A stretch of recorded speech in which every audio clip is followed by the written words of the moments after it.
So hello everyone, અત્યારે છે ને મેં એક બુક્સ વાંચવા માટે બેસી ગઈ છું અને આ છે મારી બાર્બી, મારી ફ્રેન્ડ. કેમ કે આજકાલ ફ્રેન્ડ બધી દગો દેવા લાગી છે. પોતાને કામ હોય તો ગમે ત્યાંથી ગોતી લઈએ, આપણે કહીએ એટલી કોલ બી ન ઉઠાવે. તો આ મારી ફ્રેન્ડ છે.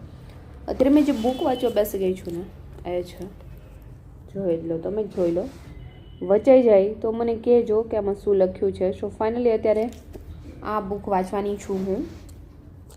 સો ચલો, હજી તો મેં એમને છે ને અનબોક્સિંગ બી નથી કરેલી. તો પહેલાં તો ઓપન કરી લો. ઉપર પ્લાસ્ટિકનો કાગળ લગાવેલો છે, કાલે જ લાવેલી છું મેં. અને ત્યાર પછી રીડિંગ કરવાનું સ્ટાર્ટ કરીશ. સો તમે કઈ બુક વાંચી રહ્યા છો આ રીતે? મને તો ધ સિક્રેટ છે, એક આ બુક છે. આવી બુકો વાંચવી વધારે ગમે છે. સો મેં અત્યારે જ લઈને બેસી ગઈ છું. સો ફાઇનલી ચલો મેં કન્ટિન્યુ કરીશ. મળીશું નેક્સ્ટ મિની વ્લોગમાં.